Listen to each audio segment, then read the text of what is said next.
Hello everyone. Today's topic is Stone Age.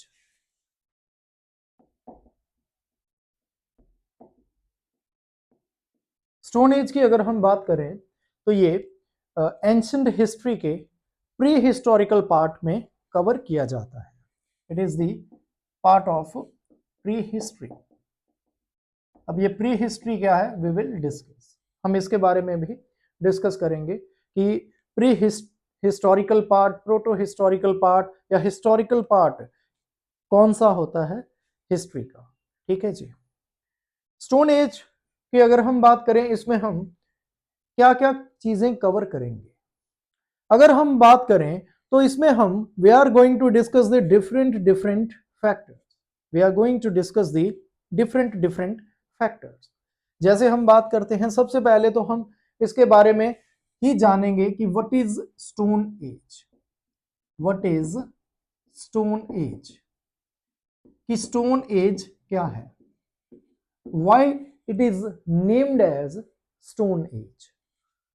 what is stone age, या हम कह सकते हैं कि about stone age.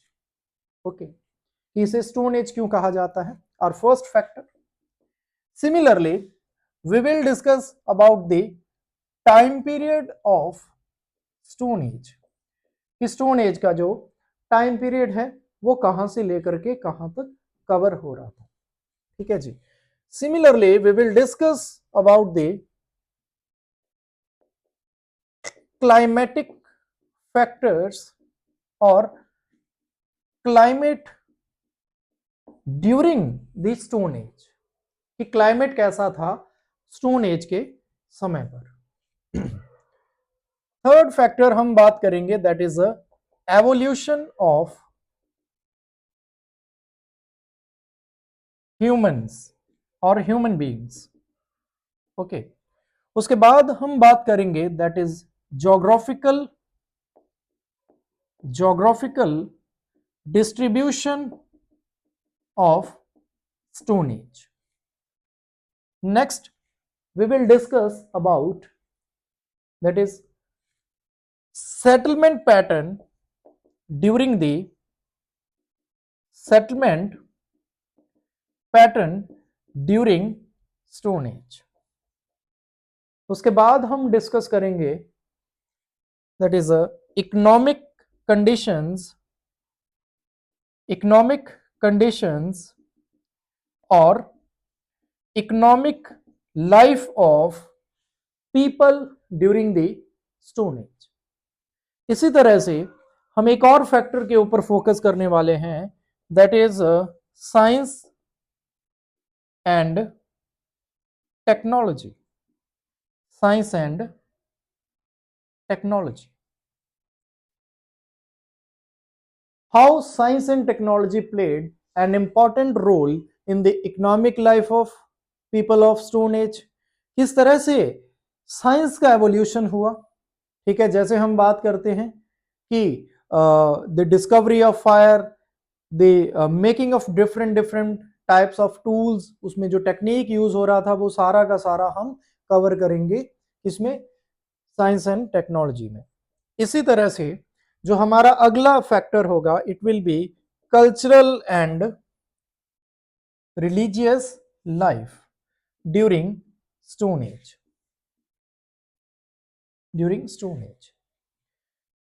Listen, these all factors are going to play an important role in this topic.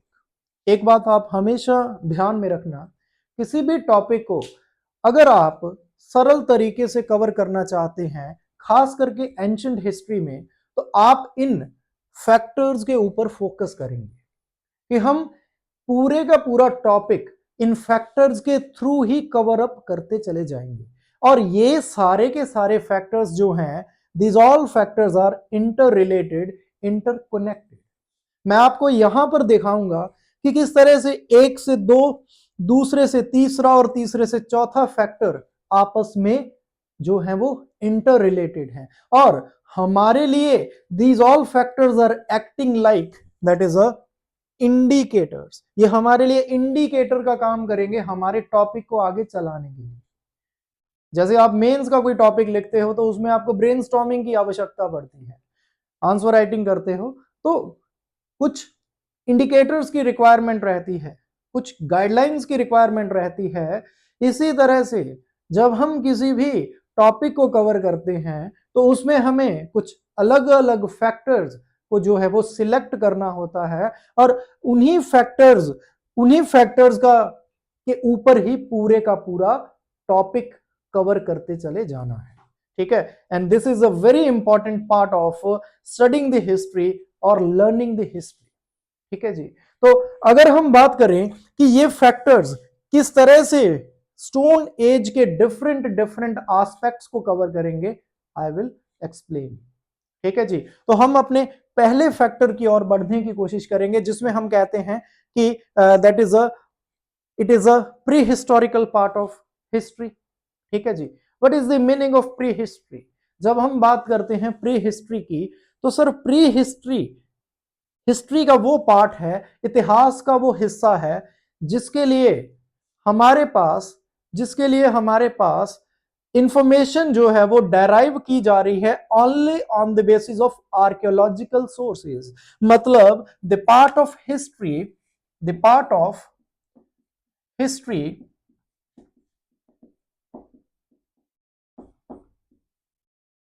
whose information जिसकी information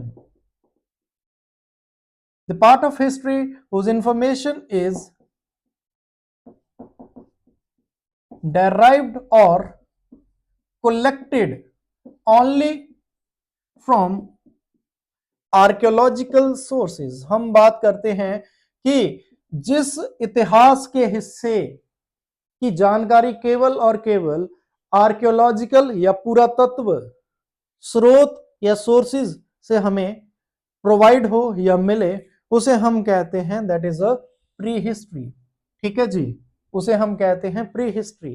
कहने का यह मतलब है कि literary sources are playing no role in the stone age. मतलब स्टोन एज के बारे में हमें लिटरेरी सोर्सेज से कोई जानकारी नहीं मिलती है, और मिलेगी भी कैसे, क्योंकि उस टाइम पे कोई राइटिंग नहीं थी, उस टाइम पे कोई लैंग्वेज भी नहीं थी। स्टोन एज के लोग तो खुद साइन लैंग्वेजेस के जरिए जो है वो बातचीत करते थे, ठीक है जी। तो केवल और केवल आर्कियोलॉजिकल सोर्सेज के जरिए हमें इस पर्टिकुलर एज के बारे में जानकारी मिलती है, ठीक है जी। और इसलिए हम इसे प्री हिस्ट्री कहते हैं। और सर आर्कियोलॉजिकल सोर्सेज की अगर हम बात करें तो आर्कियोलॉजिकल सोर्सेज में कौन कौन सी चीजें कवर होती हैं? जैसे हम कहते हैं कि उस टाइम के टूल्स एंड वेपन्स। सिमिलरली हम बात करते हैं दैट इज द बोन्स, ठीक है जी, fossils, bones of the animals, bones of people of stone age, ठीक है जी। फॉसिल रिमेन्स उनके मिलते हैं, ठीक है जी। इन्हीं के जरिए जो है वो हम जानकारी इकट्ठा करते हैं और हम जो है वो स्टोन एज को स्टडी करते हैं, ठीक है जी। अब हम बात करते हैं कि what is the stone as, कि इसे स्टोन एज क्यों कहा गया है? स्टोन एज इसे इसलिए कहा गया है क्योंकि stone played an very important role in their lifestyle. इनकी रोजमर्रा की जिंदगी में स्टोन का एक बहुत बड़ा योगदान था, बहुत बड़ी जो है वो भूमिका थी। जैसे हम बात करते हैं that is a geographical distribution, जैसे हम बात करते हैं सेटलमेंट पैटर्न, मतलब इनके जो घर थे देयर ड्वेलिंग पैटर्न। अगर हम इनके हाउसेज की बात करें तो they were living in the stone houses, that is caves के अंदर रहा करते थे, ठीक है जी। केव्स के अंदर रहा करते थे, made of stone, mountain caves के अंदर। सिमिलरली इनके अगर हम बात करें that is science and technology, और साइंस एंड टेक्नोलॉजी में हम बात करते हैं टूल्स की, हम बात करते हैं वेपन्स की। और इनके जो टूल्स थे, जो इनके वेपन्स थे, वो किसके बने हुए थे? They were made up of stone.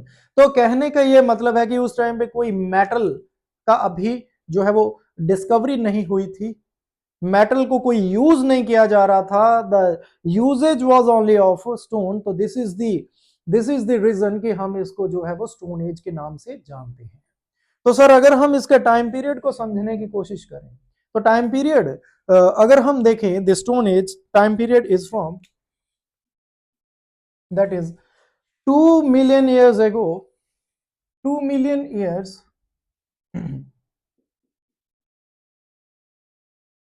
एगो, ठीक है जी, 2 million years ago to 1000 BC, ठीक है जी।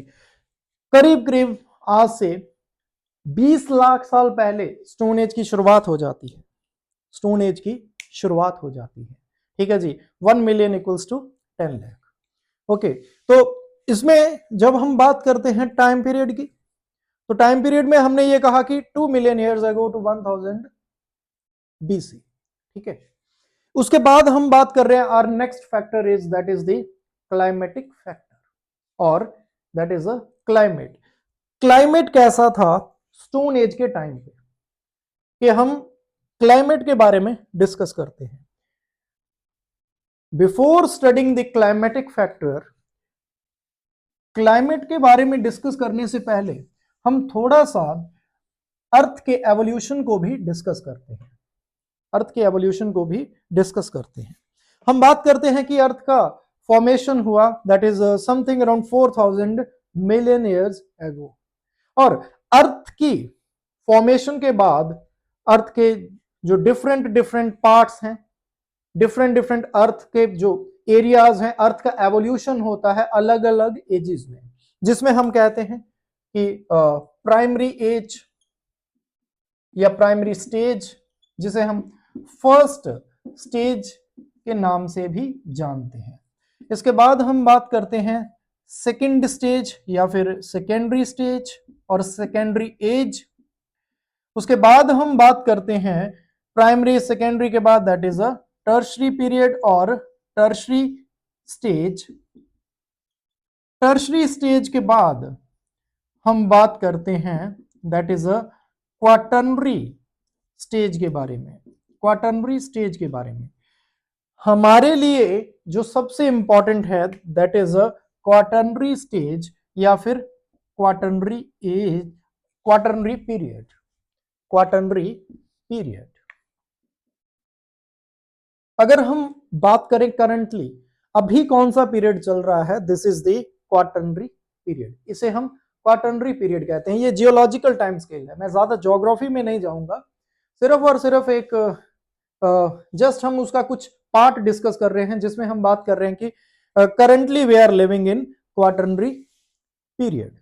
ये जो क्वाटर्नरी पीरियड है, this quaternary period is further divided into two ages. ये क्वाटर्नरी पीरियड आगे दो एजेस में डिवाइडेड है, जिसे हम कहते हैं Pleistocene age and the other is Holocene age. Pleistocene age and Holocene age. तो आज इस टाइम पे पीरियड तो हमने डिस्कस कर लिया कि अभी क्वाटर्नरी पीरियड चल रहा है, और एज कौन सा चल रहा है, the currently we are living in Holocene age. हम होलोसीन एज में प्रेजेंट सरवाइव कर रहे हैं, ठीक है जी। और होलोसीन एज से पहले कौन सा एज था, प्लेस्टोसीन एज। और सर अगर हम प्लेस्टोसीन एज का टाइम पीरियड डिस्कस करें, the time period of Pleistocene age is 2 million years ago, आज से 20 लाख साल पहले 2 मिलियन ईयर्स एगो से लेकर के कब तक, 10,000 BCE तक, 10,000 BCE तक, ठीक है जी। ये प्लेस्टोसीन एज थी। और हम बात करते हैं कि अर्थ में हमें डिफरेंट डिफरेंट एजेस देखने को मिलती हैं, जैसे हम कहते हैं आइस एज, वार्म एज, ठीक है जी। दो एजेस के बीच का जो टाइम पीरियड रहता है, जैसे आइस एज और वार्म एज के बीच का जो टाइम पीरियड होगा उसे हम इंटरग्लेशिएशन पीरियड बोलेंगे, ठीक है जी। तो यहां पर हम बात कर रहे हैं कि प्लेस्टोसीन एज, और इस प्लेस्टोसीन एज में इस टाइम पे कौन सी एज चल रही थी, वार्म चल रही थी या कोल्ड चल रही थी, तो हम कहते हैं जी कोल्ड चल रही थी, और इसे हम कहते हैं आइस एज। मतलब ये है कि Pleistocene age was the part of, Pleistocene age में आइस एज थी, ice age was the part of Pleistocene age, और Pleistocene age was the part of ice age. और जब हम स्टोन एज की बात करते हैं, जब हम स्टोन एज की बात करते हैं, तो सर स्टोन एज का टाइम पीरियड हम कहते हैं कि हम वी आर सेइंग कि 2 मिलियन ईयर्स एगो स्टार्ट हो जाता है और 1000 बीसी तक चलता है। तो यहां से हमें यह समझ में आ रहा है, क्या समझ में आ रहा है कि स्टोन एज का एक ऐसा हिस्सा भी था जो आइस एज का पार्ट था, जो प्लेस्टोसिन एज का पार्ट था। ठीक है जी। तो हमें यहां से यह पता चलता है कि स्टोन एज में जो क्लाइमेट था 2 मिलियन ईयर्स से लेकर के 10,000 बीसी तक वो कैसा क्लाइमेट था? वो बहुत ही कोल्ड क्लाइमेट था, वो बहुत ही ठंडा क्लाइमेट था। That is it was cold age और it was the ice age थी। मतलब कि the parts of earth were covered with ice की शीट के साथ कवर्ड थे। जैसे अब कौन कौन से एरियाज थे? अब सवाल यहां पर यह खड़ा होता है कि कौन कौन से एरियाज थे जहां पर आइस का इंपैक्ट कम था या नहीं था। तो जैसे हम कहते हैं the whole earth was covered with ice. ठीक है जी। ट्रॉपिकल एरियाज को छोड़ करके, ट्रॉपिकल एरियाज के प्लेन एरियाज को छोड़ करके the rest of the part of the earth were covered with ice. मतलब अगर हम बात करें अर्थ के नॉर्थ पोल की, अर्थ के साउथ पोल की और अर्थ के ट्रॉपिकल एरियाज के हाई ऑल्टीट्यूड्स की, माउंटेन्स की, देवर कवर्ड विद आइस। ठीक है जी। नॉर्थ पोल का प्लेन एरिया तो पूरा कवर्ड था, साउथ पोल पूरा कवर्ड था, इक्वेटर के एरियाज, प्लेन एरियाज बचे हुए थे। और अगर हम बात करें ट्रॉपिक्स की, तो ट्रॉपिक्स के प्लेन्स को छोड़ करके माउंटेन्स जो थे देवर कवर्ड विद द आइस। और ये काफी ज्यादा ठंड थी, काफी ज्यादा जो है वो टेम्परेचर लो था। And this had an very strong impact upon the flora and fauna of this particular time period. तो sir climatic factor will decide the vegetation of this particular age. Climatic factor will decide the number of human beings, the human population of this age. Climatic factors will decide the number of animals, the diversity of animals, the type of animals. कितनी diversity होगी climate पे depend करेगा। Humans का life expectancy rate will depend upon the climatic factor. Got it? Geographical distribution की पूरे Indian सब continent में, पूरे इंडियन सब कॉन्टिनेंट में स्टोन एज के टाइम पर लोग कहां कहां पर रह रहे थे, their geographical distribution, their geographical area, कहां पे रह रहे थे, their dwelling areas depends upon the climate. Got it? Similarly, climate will decide, sir, climate will decide the settlement pattern. How climate will decide the settlement pattern? We'll discuss. All are interrelated. सब एक से दो, दो से तीन जुड़े हुए हैं। ठीक है जी। And similarly, climate will play an important role in their dietary habits,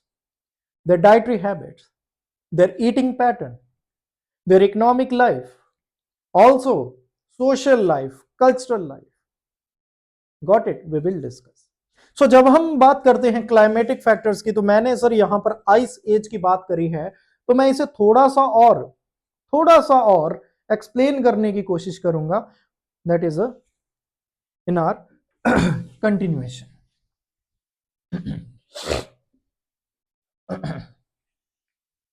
तो जब हम बात करते हैं इन डिफरेंट फैक्टर्स की, when we are discussing these different factors, तो सर हम इसमें देखेंगे कि ये सारे के सारे फैक्टर्स ये सारे के सारे factors are going to play an important role in the division of this stone age. इस स्टोन एज को डिफरेंशिएट करने में इन सभी फैक्टर्स का एक बहुत इंपॉर्टेंट रोल होने वाला है, बहुत इंपॉर्टेंट रोल होने वाला है। मैं ये कहने की कोशिश कर रहा हूं कि जिस पर्टिकुलर टाइम पीरियड में ये फैक्टर चेंज होंगे, मतलब इन फैक्टर्स में चेंजेस देखने को मिलेंगे, हम कहेंगे कि एक नई डिवीजन स्टार्ट हो जाती है, एक नई डिवीजन स्टार्ट हो जाती है। तो मैं ये कहने की ये कोशिश कर रहा हूं कि depending upon all these factors हम स्टोन एज को 3 पार्ट्स में डिवाइड करते हैं। हम स्टोन एज को 3 पार्ट्स में डिवाइड करते हैं and the divisions are like, the first one is the Palaeolithic age. Palaeolithic age, ठीक है जी। The second is Mesolithic age and the third is Neolithic age. इसमें हम नियोलिथिक एज तक कवर करेंगे, क्योंकि इसके बाद हम बात करते हैं कि सम स्कॉलर्स आर सेइंग कि chalcolithic age is also part of stone age, ठीक है जी, लेकिन उसमें मेटल की डिस्कवरी हो जाती है, दे वर यूजिंग द कॉपर, तो उसको हम सेपरेट से डिस्कस करेंगे। फिलहाल हम इन तीन पार्ट्स के ऊपर फोकस करेंगे। तो हम कहते हैं कि palaeolithic age, mesolithic age, neolithic age, तो इनका टाइम पीरियड भी होगा। तो अगर हम टाइम की बात करें, पैलियोलिथिक एज स्टार्ट होता है 5 लाख बीसी से and continued till that is 10,000 BCE. 10,000 BCE. Mesolithic as start होता है 10,000 बीसीई से and it continued till 6,000 BCE. के डाल दिया है 1000 के लिए। उसके बाद हम बात करते हैं नियोलिथिक की। The neolithic age continued from 6,000 to 1,000 BCE. यहां पर कई स्कॉलर्स, कई हिस्टोरियंस कॉन्ट्राडिक्शंस कर सकते हैं कि यहां पर आपने 8,000 क्यों नहीं लिखा और 2800 क्यों नहीं लिखा। आई विल डिस्कस क्या रीजन है, ठीक है जी। There are different kinds of we can say debates and discussions on such time periods, we'll discuss later on। तो अगर हम बात करें 5 लाख टू 10,000 बीसी, सर हमने मेसोलिथिक नियोलिथिक क्यों बना दिए, इसको एक ही क्यों नहीं रहने दिया, हमने इसको स्टोन एज ही क्यों नहीं रहने दिया, हमने इसको पैलियोलिथिक एज ही क्यों नहीं बोला। मैंने पहले भी ये बात कही थी, सब कुछ फैक्टर्स रोल प्ले करने वाले हैं। Factors will change the game, factors will change the game. For example, जैसे 5 लाख बीसीई से लेकर के 10,000 बीसीई तक, ये जो मैंने सारे के सारे फैक्टर्स लिखे हैं, ये सभी के सभी फैक्टर्स में मुझे बहुत बड़ा चेंज दिखाई नहीं पड़ रहा था, माइनर चेंजेस दिखाई दे रहे थे। तो हमने क्या किया, इसको पैलियोलिथिक एज बोल दिया। 5 लाख बीसीई से लेकर के 10,000 बीसीई तक हम कहते हैं कि these all factors remained same with little bit changes. तो हमने कहा कि ठीक है, मान लिया 10,000 तक। आइस एज भी तो 10,000 तक थी ना।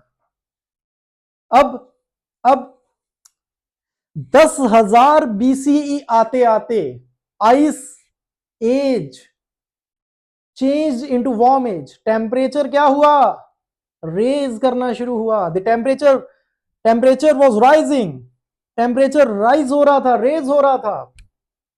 तो टेम्परेचर के रेज होने से हम कहते हैं वार्म एज शुरू हुआ। प्लेस्टोसीन खत्म हुआ तो स्टार्ट क्या हुआ, होलोसीन एज स्टार्ट हुआ। तो सर क्लाइमेटिक फैक्टर्स चेंज हुए, तो सिंपल सी बात है, दीज ऑल फैक्टर्स, इन सभी फैक्टर्स में भी चेंज देखने को मिलेगा। यही तो मैं पहले कह रहा था, यही तो मैं पहले कह रहा था। ठीक है जी, तो इसका मतलब ये है कि इन फैक्टर्स में हमें चेंज देखने को मिलेगा and these factors will show similarity. These factors will show similarity from 10,000 to 6,000 minor changes के साथ। तो सर हमने इसको सेकंड डिवीजन में रख दिया और इसको हमने क्या बोला, mesolithic age. This is the reason कि हम डिविजन्स क्रिएट कर रहे हैं। This is the reason. और 6,000 से लेकर के 1,000 तक इन फैक्टर्स में चेंजेस ऑब्जर्व होंगे। इन फैक्टर्स में चेंजेस ऑब्जर्व होंगे तो हम क्या कहेंगे सर, एक और एज की शुरुआत हो रही है, एक अलग एज की शुरुआत हो रही है, जिसे हम किस नाम से जानते हैं, जिसे हम न्योलिथिक एज के नाम से जानते हैं। और वी गॉर्डन चाइल्ड ने तो इसको न्योलिथिक रेवोल्यूशन का नाम दे दिया, न्योलिथिक रेवोल्यूशन का नाम दे दिया। क्लियर हुआ? तो ये सब फैक्टर्स का गेम है, ये सब फैक्टर्स पे डिपेंडेंट है, ये सब फैक्टर्स का रोल है। So we are going to discuss all these factors in every division. हर डिवीजन में सभी के सभी फैक्टर्स को डिस्कस करते चले जाएंगे और इसी तरह से हमारा ये टॉपिक कवर होता चला जाएगा। And we are going to cover this topic from both aspects, that is general studies and optional point of view. दोनों एस्पेक्ट से ही हम इसको कवर करने जा रहे हैं। So the students who are studying the general studies, who are opting the history optional, ये दोनों तरह के स्टूडेंट्स के लिए जो है वो बेनिफिशियल होने जा रहा है। सो इसे ही हम कंटिन्यू करेंगे। Our topic is that is a palaeolithic age. Palaeolithic age, Palaeolithic age. The first is Paleolithic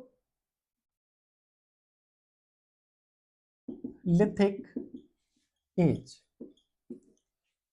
अगर हम टाइम पीरियड की बात करें, the time period is from 5 lakh BCE to 10,000 BCE। 5 lakh BCE to 10,000 BCE, palaeolithic age. मैंने यहां पे hyphen डाल के लिखा है पैलियो हाइफन लिथिक। पैलियो का क्या मतलब है? Palaeo means old and lithic that is a stone.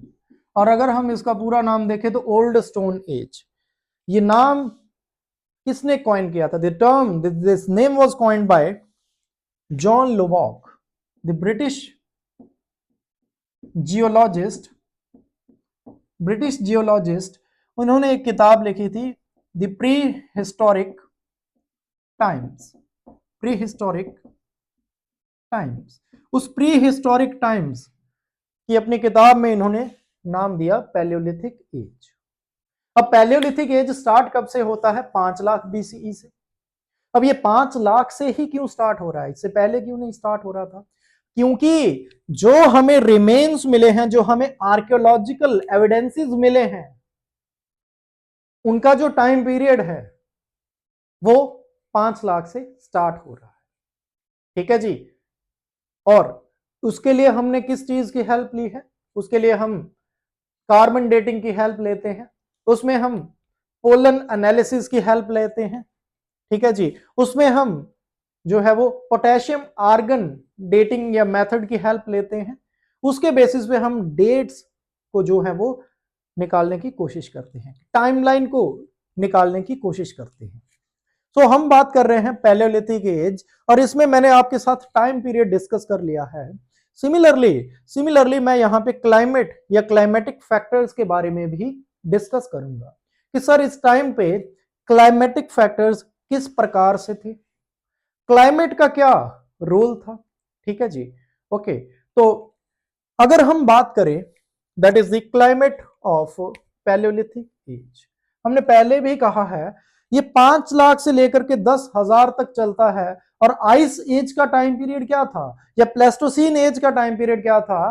That is 2 million years to 10,000। तो इसका मतलब यह है कि पैलियोलिथिक एज जो है वो आइस एज का पार्ट है, आइस एज का पार्ट है। तो इससे हमें यह समझ में आ रहा है कि that is the it was the ice age during the Palaeolithic age. Palaeolithic age में आइस एज थी, टेम्परेचर बहुत ठंडा था, ठीक है जी। That is a very low temperature, very low temperature. तो जब हम बात करते हैं क्लाइमेट की, तो क्लाइमेट में हम ये कहते हैं कि फिर if we discuss about the flora, if we discuss about the fauna, हम फ्लोरा फौना की बात करते हैं, प्लांट्स की बात करते हैं, एनिमल्स की बात करते हैं, ठीक है जी। हम डाइवर्सिटी की बात करते हैं, हम ड्रेनेज पैटर्न की बात करते हैं। सर हम किसकी बात करते हैं? हम बात करते हैं दैट इज अ मॉनसून की बात करते हैं, रेनफॉल की बात करते हैं। हम मॉनसून या रेनफॉल की बात करते हैं। हम बात करते हैं दैट इज द एरिडिटी और ह्यूमिडिटी, क्या था इनमें से? तो जब हम बात करते हैं जी, आइस एज थी, टेम्परेचर बहुत कम था, टेम्परेचर बहुत कम था, तो अगर हम बात करें सर्वाइवल रेट बहुत कम था, सनलाइट वाज वेरी लिमिटेड, तो हम बात करते हैं दैट इज अ फ्लोरा और फौना वाज वेरी लिमिटेड। कहने का ये मतलब है कि हमें ज्यादा डाइवर्सिटी नहीं देखने को मिलेगी, किसमें? प्लांट्स और एनिमल्स में, लिमिटेड डाइवर्सिटी, ठीक है जी, लिमिटेड डाइवर्सिटी। बहुत ज्यादा डाइवर्सिफाइड प्लांट्स एंड एनिमल्स नहीं देखने को मिलेंगे, जो हमें मेसोलिथिक में, जो हमें नियोलिथिक में और जो हमें आज देखने को मिलते हैं, ठीक है जी। सिमिलरली अगर हम बात करें ड्रेनेज पैटर्न की, ड्रेनेज पैटर्न की इंडिया के पॉइंट ऑफ व्यू से अगर हम बात करें, तो नॉर्थ वेस्ट इंडिया की तो बात करें तो नॉर्थ वेस्ट इंडिया तो डेजर्ट में ही कन्वर्ट हो गया था, डेजर्ट में ही कन्वर्ट हो गया था, ठीक है जी। क्योंकि पहाड़ जो थे पूरी तरह से जमे हुए थे, दे वर फ्रोजन, ठीक है जी। और ड्रेनेज पैटर्न अगर हम इंडिया के पर्सपेक्टिव से समझें, तो इंडिया का तो ड्रेनेज पैटर्न क्या था? इंडिया का ड्रेनेज पैटर्न, अगर हम वेस्टर्न इंडियन ड्रेनेज पैटर्न की बात करें, तो वेस्ट इंडिया का ड्रेनेज पैटर्न तो डिफंक्ट हो चुका था। वेस्ट इंडिया का जो ड्रेनेज पैटर्न था वो पूरी तरह से जो है वो डिफंक्ट हो चुका था, और हम कहते हैं कि सी लेवल इस टाइम पे क्या हो चुका था? फॉल कर चुका था। The narrow rivers were flowing, the narrow rivers were flowing. Aridity थी, बिल्कुल बिल्कुल सूखा था, ह्यूमिडिटी वॉज वेरी लो, और south west monsoon was highly impacted. South west monsoon भी जो है वो उसके पैटर्न्स में भी हमें चेंज देखने को मिला। कहने का ये मतलब है कि वीक साउथ वेस्ट मानसून, तो rainfall was very low.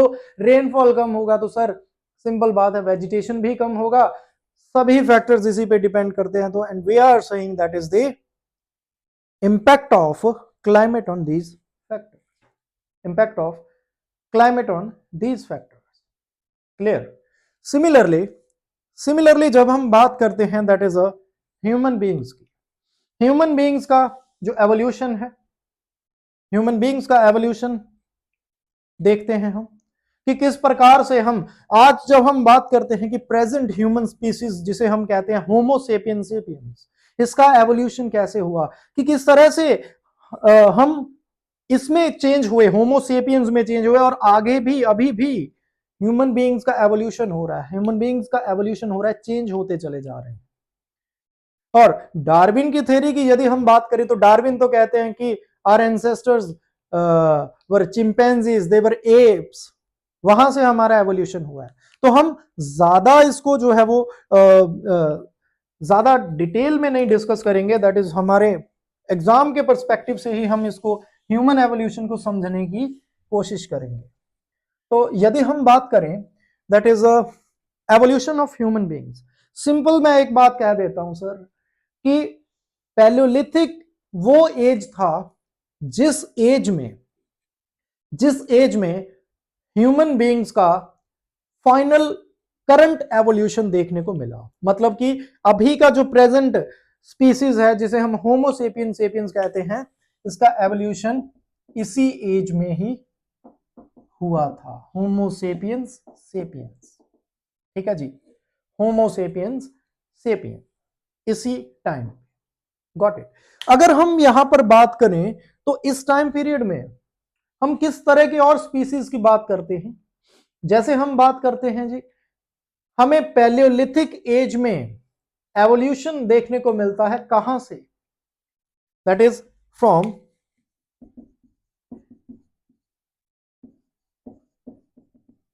Australopithecus to Homo habilis, Homo habilis to Homo erectus, और होमो इरेक्टस से हम कहते हैं the evolution to Homo sapiens, Neanderthals and the final evolution, that is homo sapiens sapiens, Homo sapiens sapiens. Got it. तो ये हम कहते हैं कि पैलियोलिथिक एज में ये सारे एवोल्यूशंस हुए, ये सारे के सारे एवोल्यूशंस हुए। होमो हैबिलस, होमो इरेक्टस, होमो सेपियंस, निएंडरथल्स, होमो सेपियंस सेपियंस, इस पूरे के पूरे पैलियोलिथिक एज में।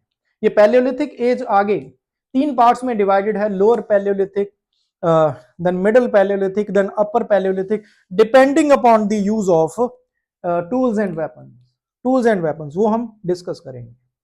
क्लियर हुआ? जैसे हम बात करते हैं कि प्रेजेंट डे ह्यूमन स्पीसीज कौन सा है? होमो सेपियंस सेपियंस है। तो ये हमें पैलियोलिथिक एज में ही इसका एवोल्यूशन हो चुका था। और पैलियोलिथिक एज में भी कौन सी एज में? अगर पैलियोलिथिक के आगे हम जाएं तो that is a upper palaeolithic age. और अपर पैलियोलिथिक एज का जो टाइम पीरियड है वो 40,000 से लेकर के 10,000 BCE तक का रहता है। ठीक है जी। So this was all about the that is the evolution of human beings. इसकी ज्यादा डिटेल में नहीं जाएंगे because it is a part of anthropology. तो we are not studying here anthropology as optional subject. ठीक है, तो हिस्ट्री में हमें इतनी ही रिक्वायरमेंट है। The next is that is geographical distribution, geographical distribution। ठीक है जी। तो यहां पर हम अगर बात करें, एवोल्यूशन ऑफ ह्यूमन बींग्स हमने डिस्कस किया, क्लाइमेटिक फैक्टर्स हमने डिस्कस किए, हमने टाइम पीरियड डिस्कस किया। एक चीज जो अभी हमें डिस्कस करनी चाहिए, इस टाइम पे हमें डिस्कस करनी चाहिए, that is the division of palaeolithic age into further into 3 ages और 3 पार्ट्स। मतलब ये है कि पैलियोलिथिक एज को आगे 3 पार्ट्स में डिवाइड किया गया है। और जब हम बात करते हैं कि palaeolithic age further divided into 3 ages, तो वो कौन सी एज है? उसमें फैक्टर्स एक इंपॉर्टेंट रोल प्ले करने वाले हैं। That is the first is the lower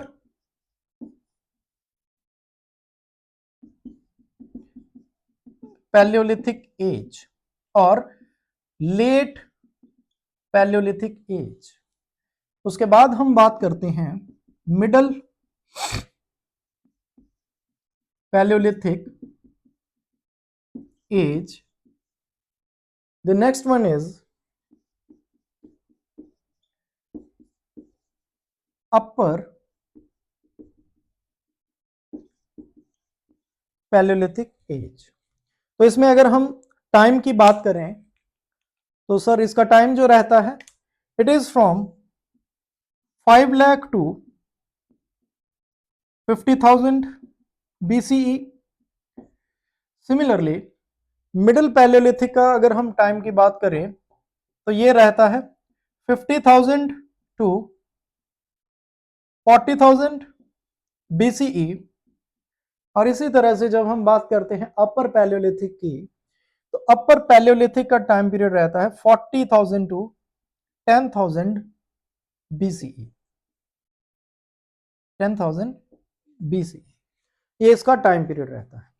ये जो हमने डिविजन्स क्रिएट करी हैं, इसमें सबसे इंपॉर्टेंट जो रोल रहता है वो रहता है जी साइंस एंड टेक्नोलॉजी, और साइंस एंड टेक्नोलॉजी में हम बात करते हैं टूल्स एंड वेपन्स की, टूल्स एंड वेपन्स की हम बात करते हैं। ये तीन डिविजन्स रहती हैं, ये तीन डिविजन्स रहती हैं जिसमें हम कहते हैं कि पैलियोलिथिक एज आगे डिवाइडेड है। अगर हम ज्योग्राफिकल डिस्ट्रीब्यूशन की बात करें, मैं फिर से रिपीट कर रहा हूं जी, हमने क्लाइमेट में ज्योग्राफिकल पैटर्न के बारे में बात करी थी, मैं फिर से एक बार रिपीट कर देता हूं, the geographical distribution of palaeolithic age, the geographical distribution of palaeolithic age जब हम कहते हैं तो on the basis of stone tools, हम किस आधार पर जो है वो ये बोलेंगे कि पैलियोलिथिक एज का जो वाइड स्प्रेड था, जो इसका एक्सपेंशन था, वो कहां तक था? On the basis of fossil fuels, on the basis of archaeological remains, tools, weapons, इन सभी के आधार पर, फॉसिल रिमेन्स के आधार पर। ठीक है जी। तो जब हम लोअर पैलियोलिथिक एज की बात करते हैं तो लोअर पैलियोलिथिक एज का जो ज्योग्राफिकल डिस्ट्रीब्यूशन या फिर जो ज्योग्राफिकल एरिया रहता है, it is that is tools हमें कहां पर मिलते हैं? Sohan valley, present day Pakistan, Pakistan की सोहन रिवर की वैली, पाकिस्तान की जो सोहन रिवर है, सोहन रिवर की जो वैली है सोहन, उसमें हमें इसके रिमेन्स मिलते हैं। सिमिलरली हम बात करते हैं हमारे उत्तर प्रदेश के मिर्जापुर वैली में, उत्तर प्रदेश के मिर्जापुर वैली में। इसी तरह से हम बात करते हैं जी, that is the Didwana in Rajasthan, Thar desert. ठीक है, कश्मीर में इसके हमें पार्ट्स मिल जाते हैं, that is about lower palaeolithic age. इसी तरह से हम बात करते हैं geographical distribution of middle palaeolithic age, middle palaeolithic age. तो मिडिल पैलियोलिथिक एज में हम जब बात करते हैं, that is Potwar plateau, Potwar plateau is the region between और plateau between Indus river and Jhelum river, got it. इसी तरह से हम कहते हैं कि यस, सोहन रिवर में प्रेजेंट है। इसी तरह से हम बात करते हैं in the Narmada valley, on the banks of river Narmada. ठीक है जी, तुंगभद्र वैली। इसी तरह से हम बात करते हैं मध्य प्रदेश भीमबेटका का, दैट इज रायसेन डिस्ट्रिक्ट, इस तरह से रहता है। इसी तरह से हम बात करते हैं अपर पैलियोलिथिक, तो अपर पैलियोलिथिक में हमें आर्कियोलॉजिकल रिमेन्स कहां कहां पर मिल जाते हैं? That is Karnataka, Andhra Pradesh, Maharashtra, got it, the parts of Tamil Nadu, ये सारे के सारे एरियाज। तो अगर हम इसे कंपाइल करके ये समझे कि पैलियोलिथिक एज कहां से लेकर के कहां तक स्प्रेड, इसका ज्योग्राफिकल एक्सपेंशन देखें तो हमें नॉर्थ वेस्ट इंडिया में देखने को मिलता है, हमें कश्मीर में देखने को मिलता है, हमें आज के उत्तर प्रदेश में देखने को मिलता है, हमें जो है वो महाराष्ट्र में देखने को मिलता है, हमें सेंट्रल इंडिया मध्य प्रदेश में देखने को मिलता है, हमें आंध्र प्रदेश में देखने को मिलता है, हमें तमिलनाडु में देखने को मिलता है, हमें कर्नाटका में देखने को मिलता है, और अगर हम ईस्टर्न इंडिया की बात करें तो that is some areas of eastern India. ठीक है जी। तो ये हम ज्योग्राफिकल डिस्ट्रीब्यूशन की यहां पर बात कर रहे थे।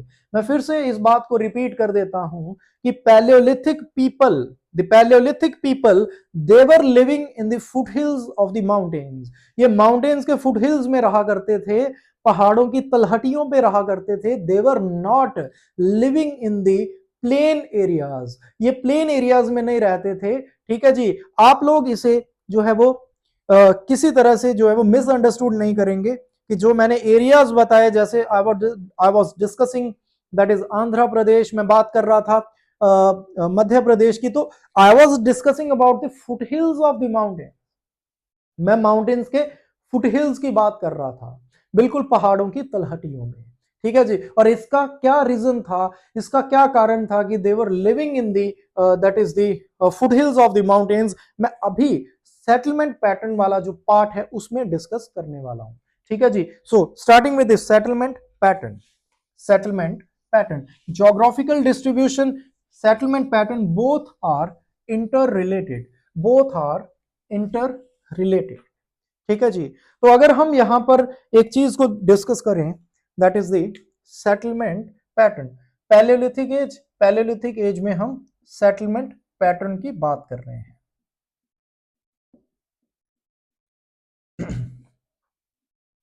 सेटलमेंट पैटर्न, सर हमने ये बात डिस्कस करी, that is the during this time period it was the ice age, ice age थी।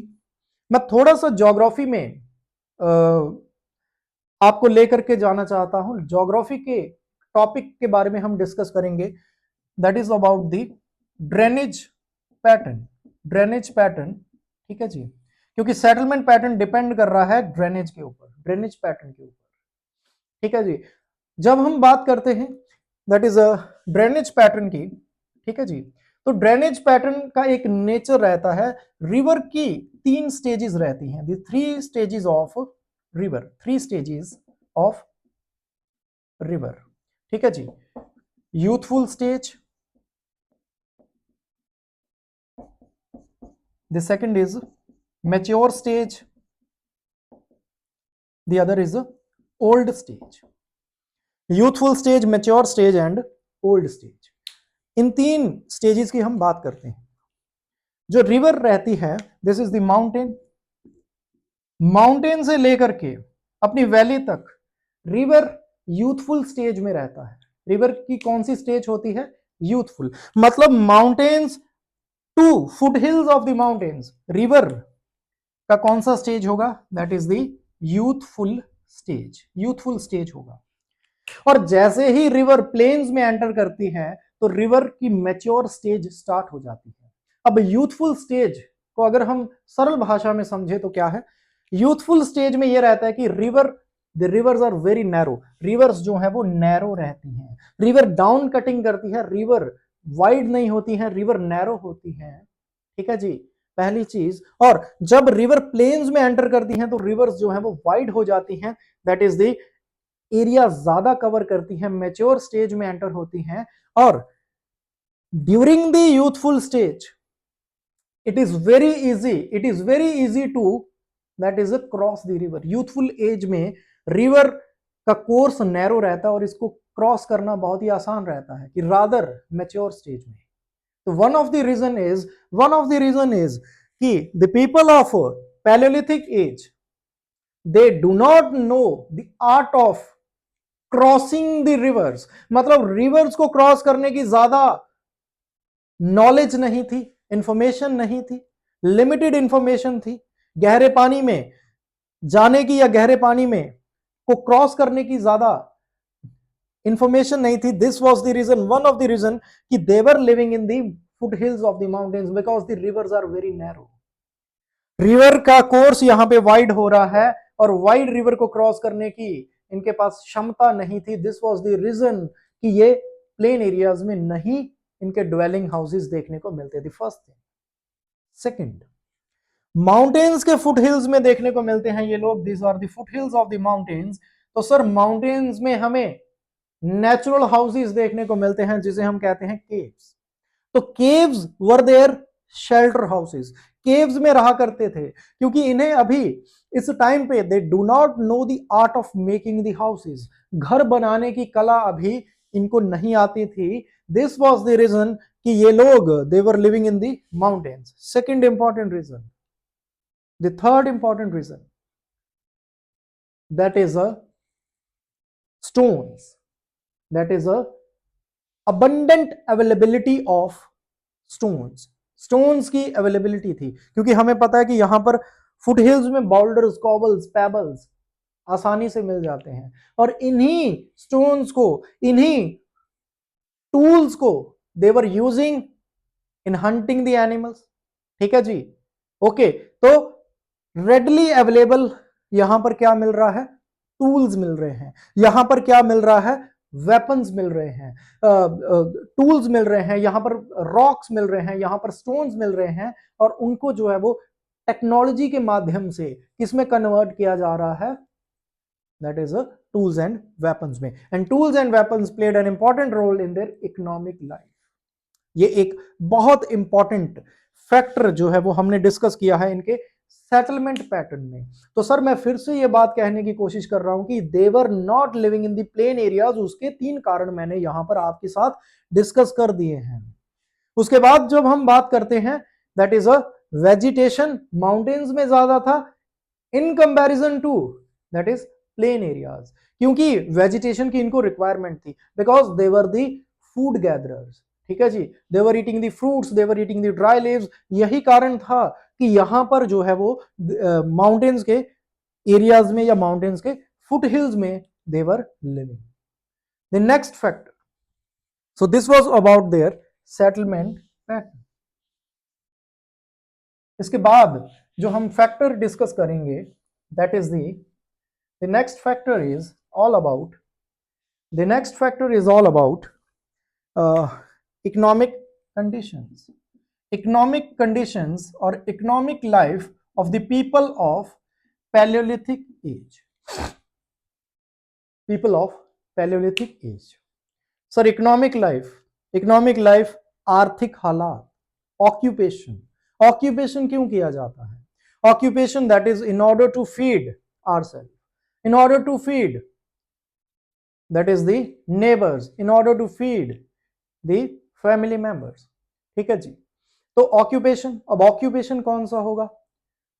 अपनी हंगर को, अपने डाइट की रिक्वायरमेंट्स को फुलफिल करने के लिए, ठीक है जी, हम बात करते हैं दैट इज द ऑक्यूपेशन, वो इकोनॉमिक कंडीशन का हिस्सा होगा। और अगर हम बात करें अर्ली मैन्स और हम बात करते हैं that is Palaeolithic people were, they were the food gatherers. First they were the food gatherers and after they became hunters. The first occupation of the people of Stone Age was food gathering, that is they were the food gatherers. The next to the food gathering was the hunting, they were the hunters. Got it? Food gatherers and hunters. अगर हम बात करें anatomically अगर हम बात करें human digestive system के, human body की, तो ह्यूमन बॉडी जो है वो मीट को या स्किन को या फ्लैश को डाइजेस्ट नहीं कर सकता। ह्यूमन डाइजेस्टिव सिस्टम इसको डाइजेस्ट नहीं कर सकता। This was the reason the first people were food gatherers, they were the food gatherers and later on they became the hunters. अब हंटर कैसे बनते हैं वी विल डिस्कस। ठीक है जी, हंटिंग कैसे स्टार्ट होती है, हंटिंग स्टार्ट करने का कारण क्या था?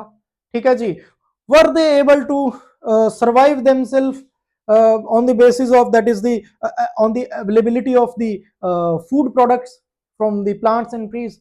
तो हंटिंग शुरू किया या खुद को बचाने के लिए हंटिंग करी। There were the multiple reasons. The first we will discuss about the food gathering. Sir जब हम फूड गैदरिंग की बात करते हैं, इन फूड गैदरिंग, तो फूड गैदरिंग में हम कहते हैं कि there were the wild species of today's crops, today's plants. जो आज के क्रॉप्स हैं, आज के प्लांट्स हैं, इनके वाइल्ड स्पीसीज थे उस टाइम पर फॉरेस्ट के अंदर।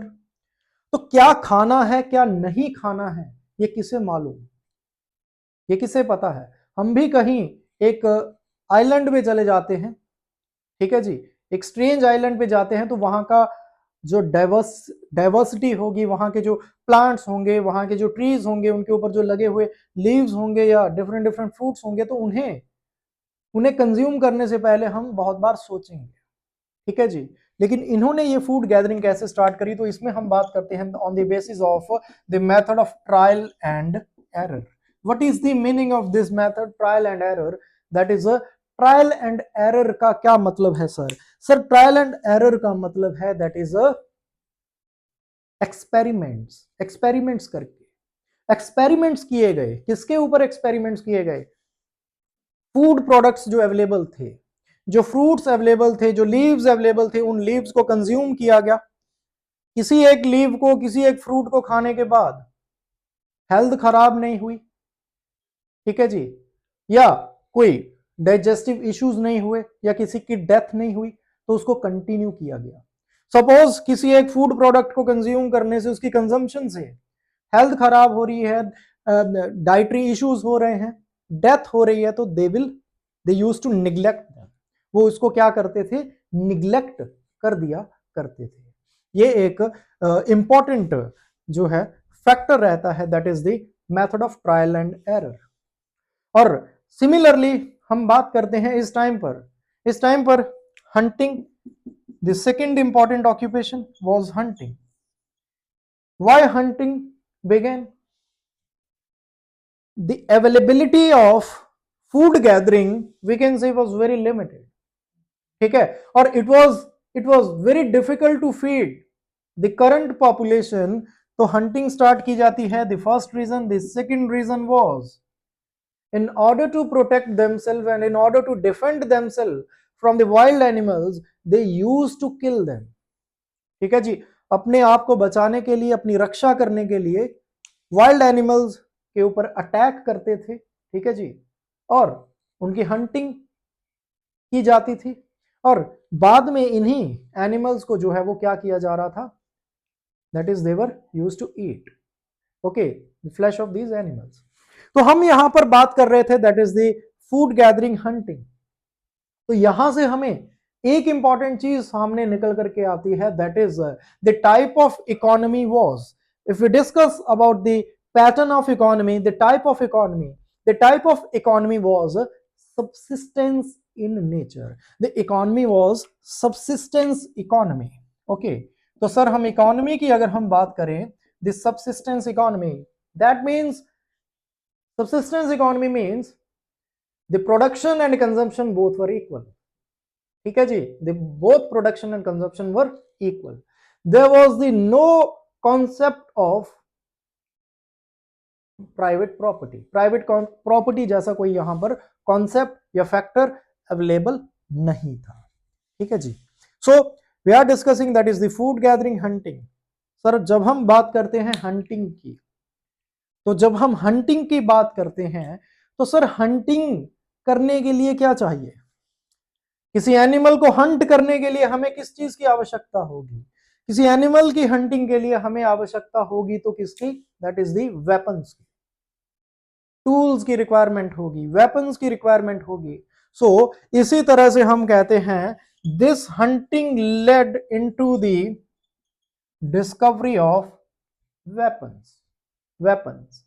और वेपन्स बनाने के लिए क्या चाहिए? That is a science and technology. Weapons की मैन्युफैक्चरिंग के लिए, वेपन्स की कंस्ट्रक्शन के लिए हमें क्या चाहिए? साइंस, टेक्नोलॉजी, विज्ञान और प्रौद्योगिकी दोनों का मिश्रण, ठीक है जी। सो जब हम बात करते हैं टेक्नोलॉजी की, जब हम बात करते हैं साइंस की, ओके, तो हम यहां पर डिफरेंट टेक्निक्स की बात करते हैं। And weapons and tools they were made up of stone, हमें पता है कि they were made up of stone, ये स्टोन से बने हुए थे। और यही स्टोन डिफरेंट शेप्स के रहते थे, different we can say technique से बने हुए थे, हम अभी डिस्कस करेंगे, ठीक है जी। तो मैंने आपसे पहले भी कहा था कि पैलियोलिथिक एज को हम 3 पार्ट्स में डिवाइड करते हैं on the basis of types of tools और टेक्निक्स ऑफ द टूल्स, वो मैं अभी टेक्निक्स को डिस्कस करूंगा, ठीक है जी। तो पैलियोलिथिक एज में जो वेपन्स यूज किए जा रहे थे, उन वेपन्स की जो टेक्नोलॉजी थी, हम उसके बारे में अभी डिस्कस करेंगे, ठीक है जी। तो right now I am giving the heading science and technology. हम साइंस एंड टेक्नोलॉजी की हेडिंग के साथ चलेंगे, ठीक है जी, साइंस एंड टेक्नोलॉजी। तो सर हम यहां पर 3 टेक्निक्स की बात करते हैं, the 3 techniques in manufacturing of